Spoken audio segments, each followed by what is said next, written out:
typical conventional financial planning is basically the name itself tells you everything. It is basically planning your finances. It's planning in order for you to achieve something called a long-term goal. Okay, and all these things below here in the second paragraph is what I've just mentioned to you, the different types of planning. So why, if already we are planning, why is there a need for Islamic financial planning? You may be asking.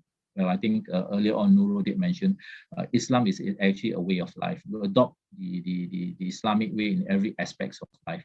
You adopt it in terms of your religious rituals, your ibadat, your munakahat, your family side, your law, divorce, marriage. Of course, quite famous is the janayah side, and but this is only applied in Muslim countries where the law adopts Sharia, and not in many countries around here. Okay? But there's also that aspect of muamalat, which is commercial transaction. So this is Islamic wealth planning falls in the muamalat side. Yeah. So if we're going to adopt Islam in every aspects of our lives, then it's quite natural to adopt it also in the commercial side of it, which is muamalat. Okay? And most of you would probably know that basically where does muamalat and everything else derive its law from, derives Sharia from, is basically from the Quran initially, then after that the Sunnah, okay, and after that Qiyas, which is analogical deduction.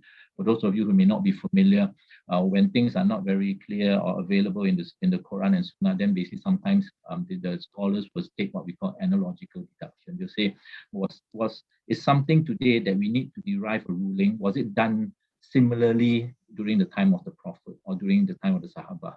Well, is there something that we can deduce from an analogical perspective? Take an analogy that they did something and that was prohibited. So therefore, today is almost similar to that, and therefore it's also prohibited. Okay, so that's analogical deduction. And it also could move to ijma', which is consensus. There are some things today, some innovations today, maybe like options and such in the finance line, which did not exist 1,400 years ago.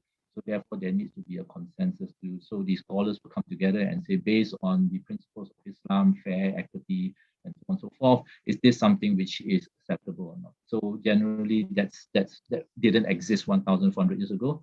The consensus has to come today based on the principles that's being advocated by Islam. Okay, so all these things basically help you to establish the laws regarding all the areas, and also especially in muamalah. The Islamic financial planning is similar to conventional financial planning in every aspect. Islam advocates that you should plan. Okay, but again, very much like food, by and large, food in itself is halal, but you need to find the certain aspects of it. So food in general, the big name, the big category food.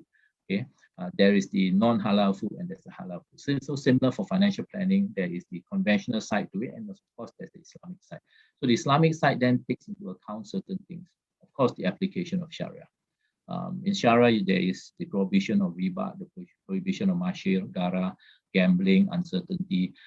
There are areas which are specific to Muslims, things like wakaf, zakat, haji, and such. Okay? And there's this one particular area which is extremely unique in my view to Muslims that does not exist in the conventional financial planning.